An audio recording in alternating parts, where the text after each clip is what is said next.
আসসালামু আলাইকুম, আমি আকসার আহমেদ, আকসার সফটওয়্যার স্ট্রাইকার। আজ কথা বলবো আমরা বিভিন্ন কর্মক্ষেত্রে যেসব কারণে আমরা চোখে আঘাত পাই, আঘাত পাওয়ার কারণ যেগুলো আছে এইগুলার বিষয় নিয়ে আমরা আজকে কথা বলবো। লোহা, কাঠ বা বালি দ্বারা চোখে যদি আঘাত পাওয়া যায়, যেমন আপনি রাস্তাঘাট দিয়ে হাঁটতে পড়তে বালি পড়ছে চোখে, এই কারণে আপনার চোখে আঘাত লাগতে পারে।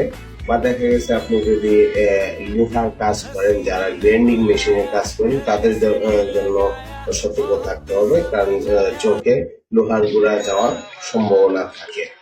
বা যারা কেমিক্যাল নিয়ে কাজ করেন, যারা কেমিক্যাল ফ্যাক্টরিতে বা কেমিক্যাল নিয়ে কাজ করেন, কেমিক্যালের যে কেমিক্যাল আছে এটা ঘটনাক্রমে যদি চোখে যায়, তাহলে আপনার চোখ জনিত সমস্যায় ভুগতে পারেন আপনি।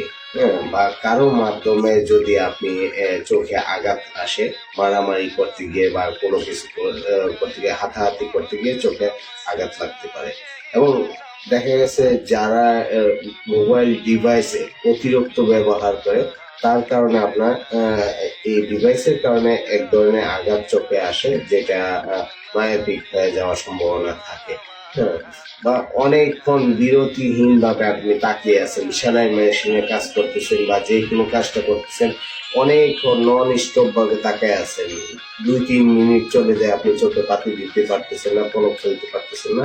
এই ধরনের কাজের কারণে আপনার চোখে আঘাত আসতে পারে, চোখে সমস্যা হতে পারে। এই ধরনের কাজ যারা করেন, এইসব কাজ থেকে আপনি সতর্ক থাকার চেষ্টা করবেন। ধন্যবাদ।